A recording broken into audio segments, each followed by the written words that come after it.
I have a few minutes to interact with you. So I'd love to know what you want to talk about.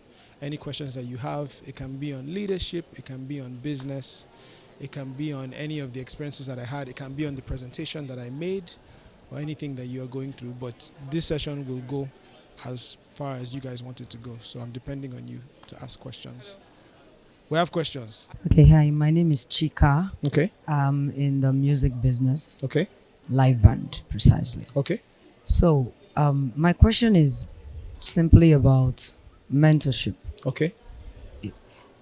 Do we have a chance to get mentorship as live band musicians? And if yes, how do we go about it? Approach, putting out proposal to them, what we hope to gain and what we hope to offer these mentors Okay. to attract their attention. Got it. And then, as females in the industry as well, how do we bypass or overcome the, in quotes, challenges we face as females in the industry pertaining to the mentorship?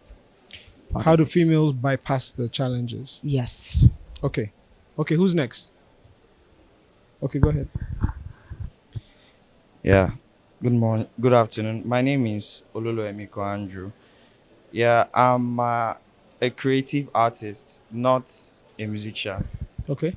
By the Yeah. way, this session is not just for people that are in musical. Please, oh.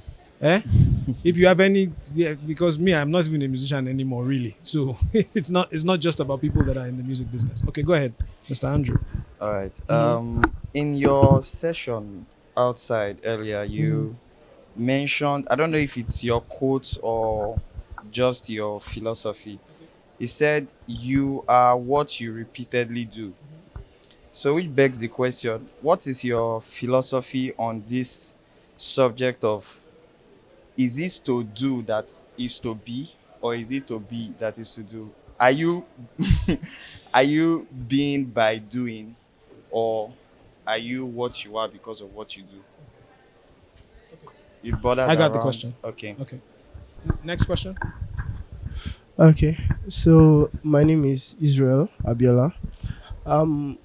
This question I'm about to ask is kind of personal, and it came from, I think, the last point you raised where you were talking, when you were talking about the creator.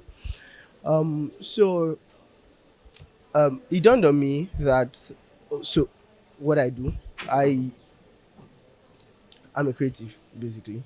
What does that mean?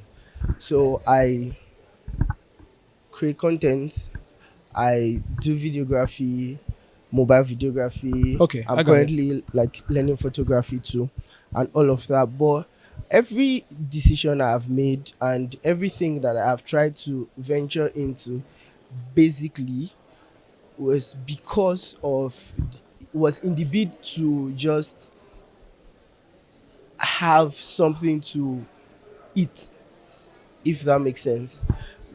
I just want to make money. I just want to be out of poverty. I don't just want to end up like the people that went before me and all of that. So, at what point do I really do what God wants me to do?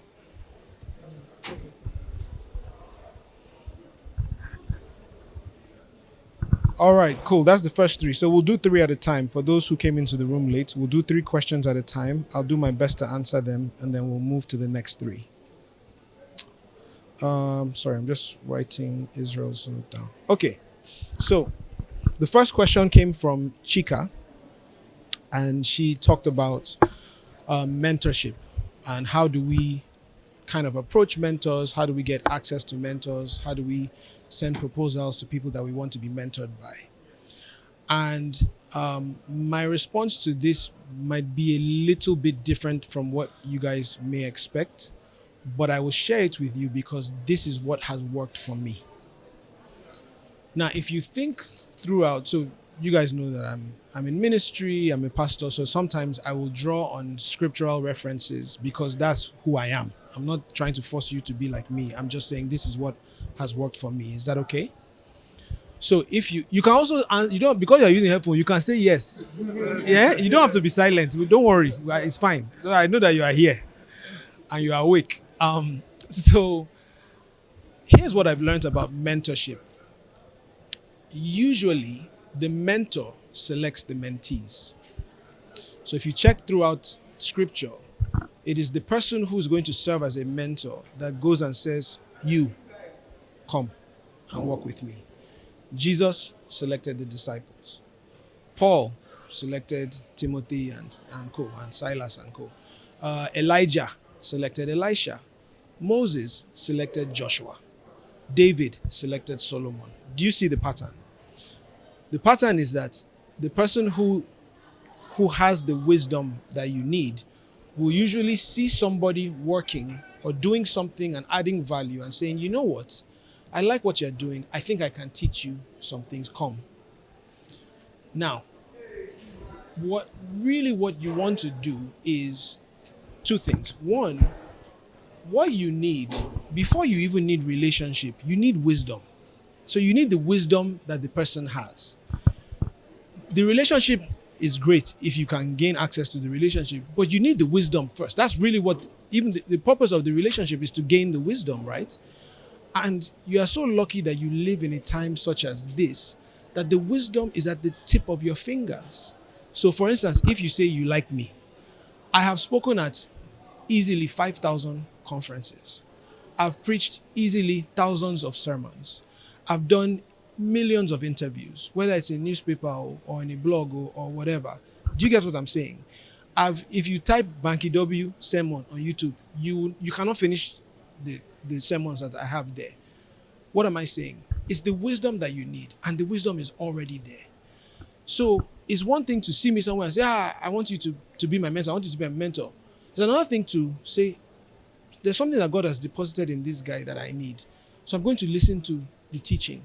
I'm going to learn. I'm going to take notes. I'm going to start applying it. I'm going to build my business. I'm going to be doing something so that by the time I see you, you are out there building something. You have created something. You can even point to some of the things that I've said or taught and how you've implemented that wisdom in your life. That is a completely different conversation than saying, "You don't know me from anywhere. Come and be my mentor." Is it making sense? So the people that have eventually become my mentors, way before I ever even had the chance to have a relationship with them, I was learning from them. I was studying them. I was saying, what are the things that this man has said? What are the things, whether that's people in church or like pastors that I listen to.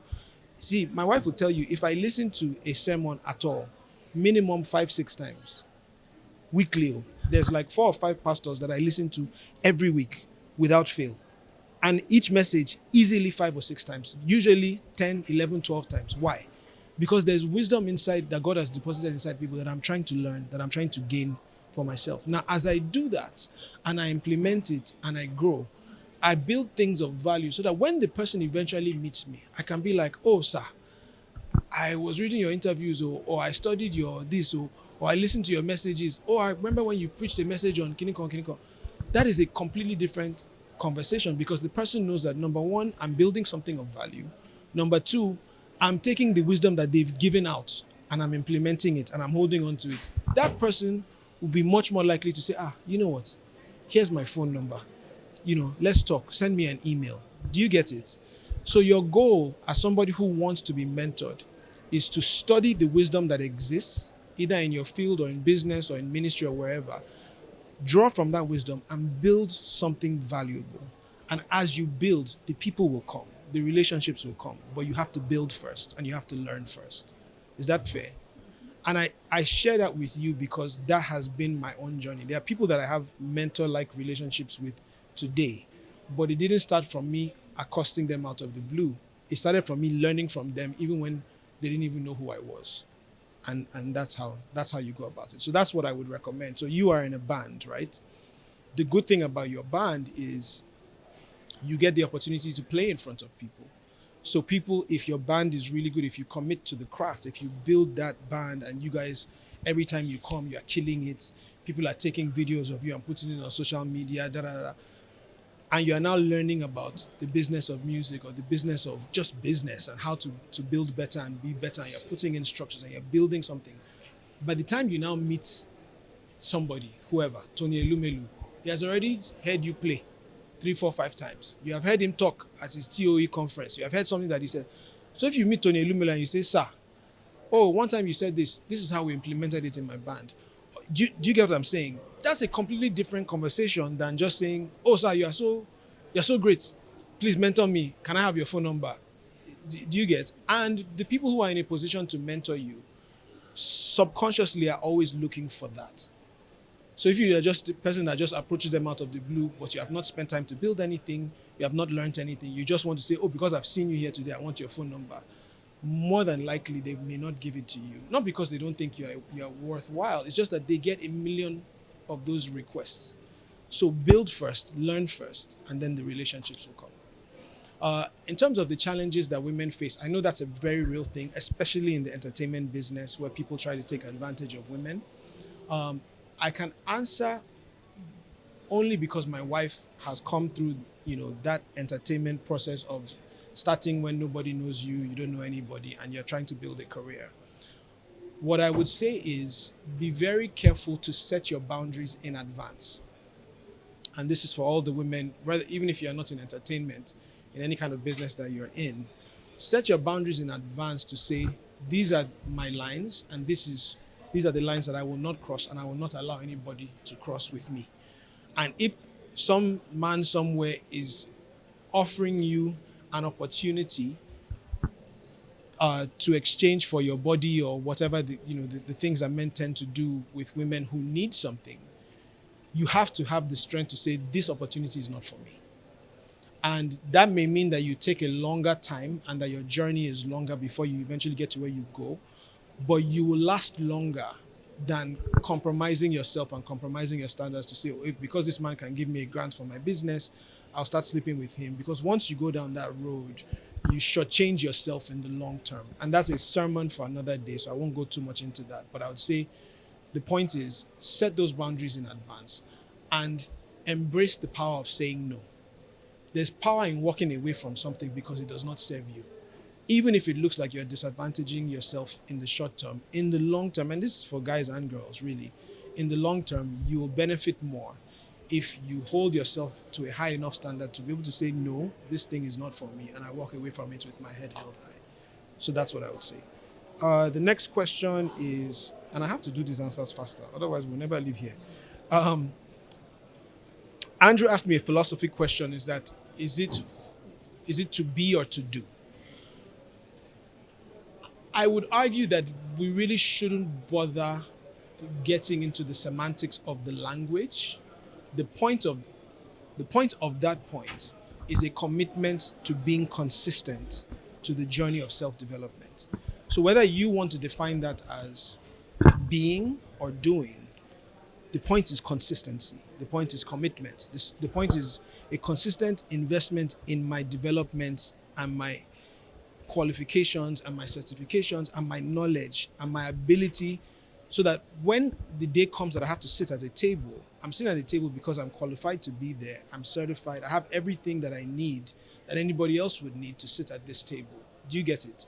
So I wouldn't spend so time wondering about the language of it rather than the action of it. That's the point that I was trying to transmit. Is that fair? Okay. Next question from Israel. Everything he's trying to do is in a bid to have something to eat, have something to provide for yourself. And I know that that's a very difficult place to start. What I can say is this. Number one, because he asked a very specific question. He said, at what point do I pivot from doing things just to have something to eat to doing things because God has called me to do them? I would say that, first of all, don't assume that what God has called you to do cannot give you something to eat. Because God is not unaware of our challenges. God is not unaware of our current situation. God is not unaware that you are going through things and that you need to provide for yourself. Scripture is filled with verses. My God will supply all of my needs according to his riches in glory in Christ Jesus. Jehovah Jireh, my provider. My God, in him do I trust. There's so many scriptures that talk about God being concerned about our needs and our sustenance. So don't remove the lie in your head that says, oh, God has called me to do something, but I can't do that because I need to eat. What God has called you to do will put God that that orders something will pay for it. Now, the thing with God, though, is that that journey is usually longer than we want. And that journey usually takes more sacrifice, more time, a bit more pain. So with God, it's always pain and sacrifice in the short term for long-term benefit. With the enemy or with fleshly compromise, it's the reverse. You are doing something like we were talking about the women challenges. You do something that's compromising, and in the short term, you look like you're gaining pleasure, but in the long term, you're suffering for it. So, one, God does want to provide for your needs. Two, the principle of being faithful in little. So, you want to own a house one day. Well, how do you treat the place that you live in right now? You want to own your own business one day, but how do you treat the job that you have right now? Do you show up on time? Can they depend on you? Do you go over and above expectations? Are you making wise stewardship decisions in the short term? Because God will never give you that entire big story, but he will test your faithfulness in little. The Bible says he who has been given little will also be given much. So you need a commitment to where you are and the doors that are open before you right now, before other doors that will now lead to what you want to do long term will open. So I would say start planning in terms of visioning for what it is that God has called you to do in the long term, but ensure that in the short term it's not one or the other. It's not, oh, I'm focused so much on my vision that I'm now failing on my job or failing in school or failing in my family or failing in my neighborhood. No, you're being faithful here. If you remember the story of David in the Bible, right? Samuel comes, anoints him to be king of Israel. I don't know about you, but if Daddy Adeboye comes and says, you're going to be the president one day, what's going to happen to you? The next day, it's a natural shoulder pad. Nobody can talk to you again. I mean, prophecy don't land, everything don't show, right? But David goes right back to being a shepherd boy. And that's not a sexy job. It's smelling, you're dealing with animals.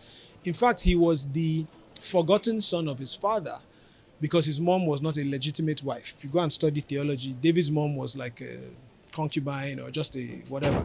So he did not even have that father-son relationship. So he was essentially like a house help. That's really what they were using him for. But he showed diligence in that, to the point where the day that he would kill Goliath, that would change his life, he was still serving in the field. They now called him and said, come, take these supplies to your brothers. They now called him and said, take these supplies to your brothers in the field. And then the Bible says he left his stuff with the keeper of things. That shows diligence. It shows paying attention to detail. And then was running these errands. And it was now that day that God was saying, now. Another story, not that I want to turn this into a church, but another story, when Jesus turned water to wine. You guys know that story, right? So he tells the servants, fill the jars with water. Now, if you actually do the math, the jars were a certain number, and I don't remember the numbers now, but they were a certain height, a certain width, a certain depth, and they were a certain distance from the well where they would draw the water from to fill the jars. So you're talking about 15 to 20 trips per jar for 6 or 8 jars. I don't remember. The numbers are fuzzy in my mind. But that shows, we read the Bible and we think one verse, they finish it and they move. No, that they might have been filling it for going to the well to fetch water for an hour and just saying, pour this one, go back, fetch another one, pour it, until all the jars were filled to the brim. So the lesson is, fill all the jars in your life. Whether that's going to school, whether that's taking a course on YouTube, whether that's doing something on Google, whether that's getting a certification, just keep filling the jars, because you don't know the day that God will now turn around and say, now draw some out. That now is the moment that your life will change. But if you say, Baba, I don't fill this one jar, at least convert this one to wine first now before we talk about the others. And that's where a lot of us fall short. It's like we stop in that process of filling jars instead of saying, these are the jars that God has placed before me. Let me fill these ones. And if I do that, one day God will say, now draw some out. Next 3 questions. Hey, there were only 4 questions before. Voila. All right. Okay, so I'll try to answer quicker because I think, but are my answers helping? Talk with your throat. I can hear you. Okay. All right. Good Yes, sir. afternoon. My name is Amos. I'm a third year medical student at the College of Medicine, University of Lagos. Okay, Amos, what you got? So I have two questions, but I'll just join two of them into one. Okay. So when you were speaking, you spoke about people developing businesses based on what they love to do. For example, like the people that cooks and the rest. Just spoke. I love motor vehicles.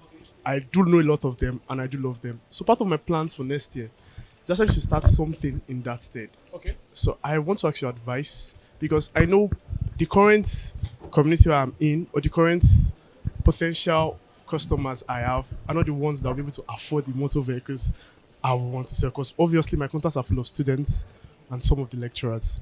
So now some of my follow-up questions I would like to ask you is, how did you find balance in all of these things? You are both a pastor, you're an actor, a politician, your father, your husband. How did you find balance in all of this? Thank you. Okay. For other people, please let's restrict it to one question each because there are a lot of questions now, so we have to be fair. But you have snuck two in, so we'll allow you. But now that we have set the rule, please only one more question. Can you? Where's the mic? Can you pass it? Oh, you have a question too? Okay, go ahead. Is it on? Okay. Yeah. Don't put it too close so you don't bust our. All right. My name is Prosper. I'm a fashion designer. So quickly, I would ask this question. It's a personal question, yeah. Now, for a startup, yeah, who you're building, right? You actually done all you can do as per putting in money into your business and all that for a while now, right? And you tend not to be seeing return of investments yet for a while, right? So, those moments where you keep telling yourself that, of course, you're on the right path, right? It's quite easy to say, but when you're not seeing the returns, yeah, it's quite challenging. It's very much challenging. So, in those moments, what do you advise in those moments? Huh? Okay.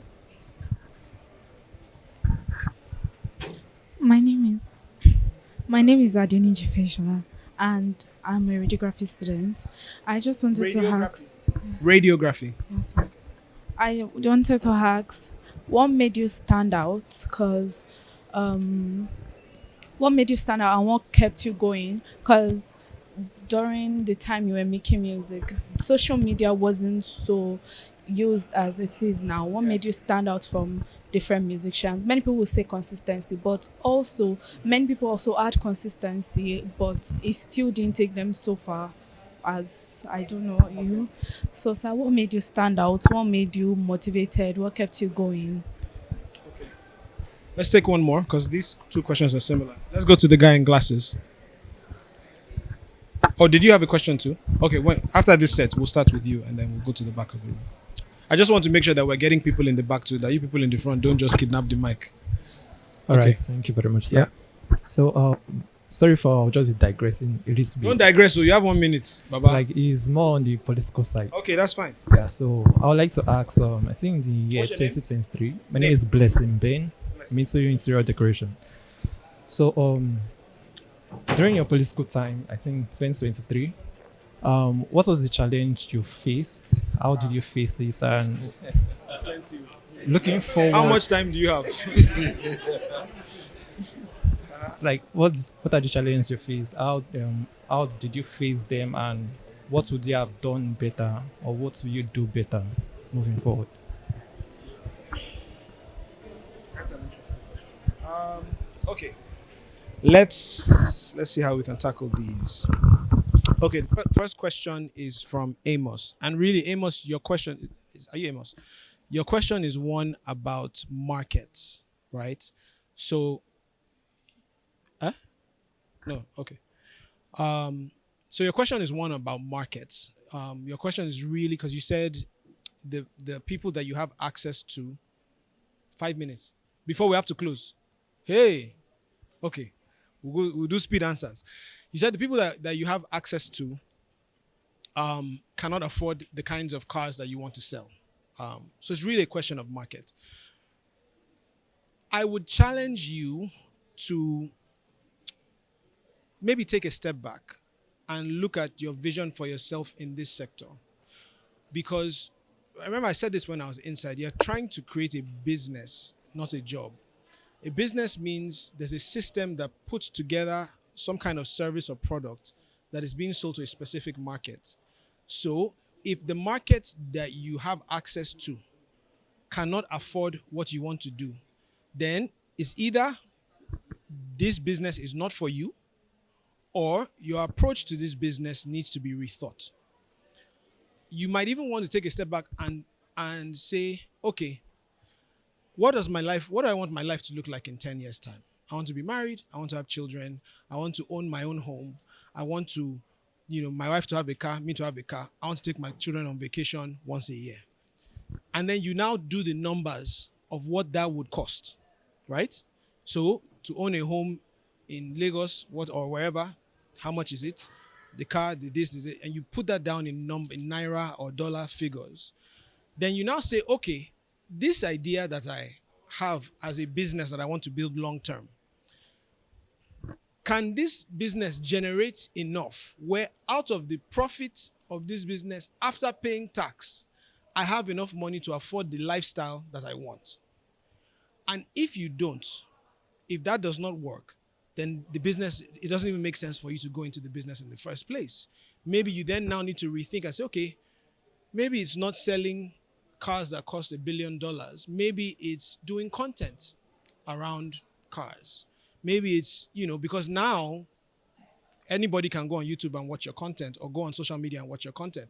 So now you expand your mind beyond what you've pigeonholed it to say, I'm looking for people that can buy cars. Because also, if somebody can afford a $500,000 car, there's a very specific kind of person that person would buy the car from. So not only are you maybe not aware of the market that you have access to, you also have to be aware of your own place to say, yeah, I want to sell $500,000 cars, but will a $500,000 car buying person come and buy a car from me right now? And if the honest answer is no, then that means you need to build something else and get enough success and stature in society that you can then now pivot to this big ticket picture. So if you have now become, you are now Amos the car guy, and you have built your social media following, you have built your YouTube, you have 1 million subscribers on YouTube, you are making money from YouTube first. Then now you can now say, okay, now as an addition to that, I will help people source luxury vehicles around the world and organize end-to-end shipping, and they'll bring the. But you see, you've put the blocks in place to eventually become that person. But if you sit down and look at that person and say, my idea cannot work because the market cannot afford it, or I don't have access, then you forever be in this place. And you can attend 20 of these kinds of conferences, you still be in the same place until you start saying, how can I work with the tools that I have right now to start building something towards that place? I hope that helps. And I hope it's not too harsh, but I like to tell the truth. Okay. Prosper talked about fashion and not seeing returns and how to hold on. Adeniji talked about what makes you stand out, how do you keep going. So I'm going to answer these two as quickly as I can. These are very important questions that deserve much longer, in-depth answers. But I've also tackled these kinds of questions a lot. So I would challenge you to go and look online at like previous conferences that I've spoken at, because invariably, eventually somebody always asks something like this. And what I would say is, it's been a combination of things for me. One, my relationship with God, which has had its ups and downs, and certain times that I was better than others. Two, it's just having the courage and the resilience to keep going. This kind of success requires you having the courage and the resilience to keep standing and fighting for what you believe in, even when you have to stand alone, even when nobody is picking up the phone, even when nobody's looking for you. It also requires you setting yourself apart. So you have to do is take an honest look at what, and sometimes for people who are creative, this is very hard to do. But you have to take an honest look at how you stack up with competitors. So if you're in the fashion business now, you have to compare yourself to other Nigerian fashion designers who are successful and be honest enough to say, is the thing that I'm making as good in quality and style and appeal as my Atafo or David Wedge or whatever. And the number one challenge with answering these questions with creatives, a lot of times we're too blinded by the thing that we've created that we're not able to be honest with ourselves. So you're a musician, you're in the studio, you think the song you made is the greatest song, and I've been there. You think it's the greatest song of all time because you are so invested in it. You wrote the lyrics, you sang for hours in the studio, you are playing it on studio speaker that everything sounds good somehow. And they will come to me and say, Baba, I'm ready, I have it. I'll listen to the song, and the song 9 times out of 10 will be terrible. 9 times out of 10. Because we're not self-aware enough to say, am I genuinely really good enough for this sector? Is my stuff good enough? Because nobody's going to come and take you from bad to great. You have to work your way to good enough by yourself first before somebody will now say, with a little bit of help, with a little bit of structure, with a little bit of wisdom, this thing can be amazing, right? But the journey from trenches to good enough is one that you have to take by yourself with the people that are already around you. So first you have to answer that question, is saying, I need to be able to walk into a store of somebody that's successful, go to David Wedge, go to Maya Tafo, go to all these people and look at it. This suit that I'm wearing is Maya Tafo that made it, right? Is the stuff that I'm making this good? Or at least in the same field? If it's not, then it means I have work to do if I want to stick to this. And then if it is, then it's now a question of the resilience to keep holding on and to keep plugging away at it, chipping away at it, like I said earlier about filling the jars until God says, okay, now is the time. And then it's now another question of like, how then are you now amplifying? How are you marketing? How are you selling it? How are you doing creative things with it? You know, everybody's sitting around waiting for some popular person to wear their clothes. Maybe you can take an opposite thing and say, I'm going to make outfits for homeless people on the streets, and I'm going to do a homeless man makeover, and I'm going to go and I'm going to show him kaftans. I'm going to I'm going to capture everything on social media. I'm going to do it on YouTube and be like, oh, let me help. A lot of times we need to think outside the box, right? Because you're trying to gain attention. And in this world where everybody's doing the same thing, how do you stand out of the park? Which goes to the question that the radiography, was that you? That asked me about, it's really a question of thinking outside of the box, you know, doing what you're doing differently, that it gains people's attention. And it's that attention that you can then monetize. So between both of you, Sha, take something from there. I think that answers the 4 questions that we have. Blessing. Oh, the politics question. Challenges that we faced. Where's Blessing? Blessing. This one is a whole other episode of the show that will only discuss politics. But challenges that we faced and what we would have done better. It's a tricky way to answer this question because it would require me going into the intricacies and the nuances of the campaign that we ran and what was going on politically at the time. If you remember, I joined a major political party, the PDP at the time. And the ironic thing was when I joined the PDP, there were people who were in the PDP who were actively recruiting me. So GRV, who's a friend of mine, he can tell you himself that he sat down with me and said, listen, you know, come and join us here. You know, I'm here. Peter Obi is here. Bukola Saraki is here. There are people that have sense that, you know, we all believe that Nigeria can be better. Let's build something here. So I joined the party only for, you know, politics to do what politics does. And before you know it, you know, I for those who were following, I fought tooth and nail. They tried to steal my primaries from me. We had to do a whole other primary, you know, spent a ton of money, did all of that, finally emerged with my ticket, only for the same people that I was hoping to collaborate with and that to one by one start dropping like flies and leaving the platform. And the way that the electoral law is written, once you've contested in the primaries, you can't move anywhere else in that election cycle. And so the House of Reps primaries was actually the first one. House of Reps and State House of Assemblies were the first one that did. So I emerged out of that battle only to turn around and see the presidential primaries. Peter Obi left, governorship primaries, GRV himself left. So a lot of the people who I was kind of hoping to say, let's build something, let's work together. Even if you don't get governorship, you can be senator. If you're not president, you'll be vice president. And we'll build a new arm of this political party and do something special to reform the country with, they all, not all, but a few of them kind of, one way or another, things just happened with politics. So I ended up being like a lone ranger. Um, but we did the best that we could. We ran a phenomenal campaign. We were a casualty of the presidential campaign, so to speak, because there was a wave that swept certain parts of the nation. This constituency was part of it. Unfortunately, the person that eventually won, a lot of people in the constituency didn't even know because he hadn't really campaigned. In fact, he was even still in court because he allegedly took the ticket of that party from somebody else. It was really messy. And I think the lesson learned for me and for everybody in the constituency was we have to pay attention, right? Like I probably should have paid more attention to be more aware that this wave was going. I knew the wave would affect us, but I thought we would survive the wave. But I think a lot of people, because after the elections, people were coming to me and crying and saying, oh, we didn't know, we were just, following the presidential candidate that we liked. And, we kind of got swept in the wave. We didn't know, we would have liked you to represent us.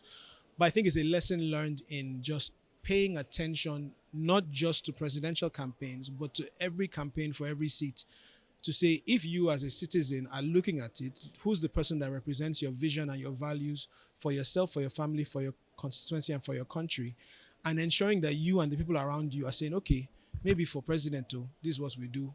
For House of Reps, for you're making informed decisions and not just blindly going to the polls. So I think that there are lessons to be learned there. Also, I am so rooted in my faith that I know that nothing happens to me without God's permission.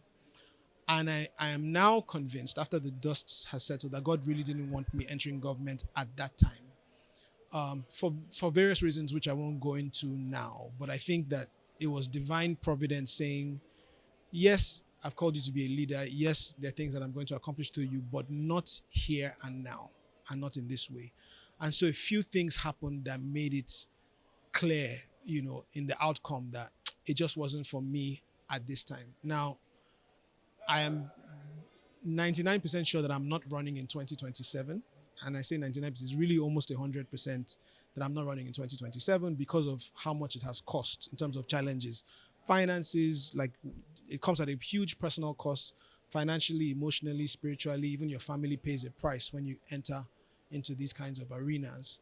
So I know that I'm not running in 2027, but I'm not saying, I've learned to never say never. So maybe in 2031 or beyond, after God has accomplished other things through me, we'll revisit that conversation at some point.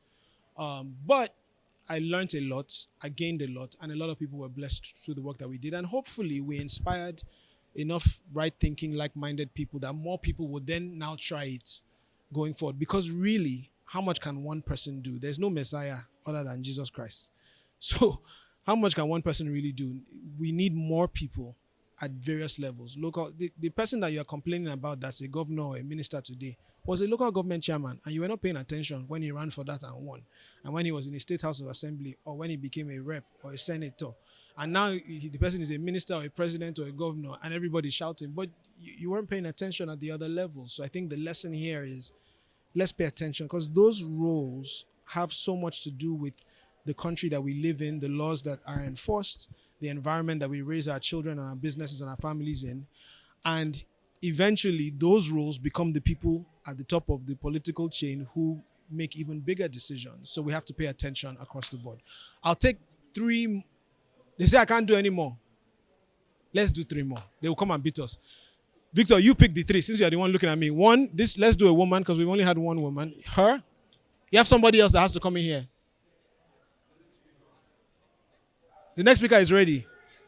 I'm so sorry, guys. I wanted to take 3 more, but they're saying no. No vex. I hope you were blessed, Cha. Okay, thank you so much. Thank you so much.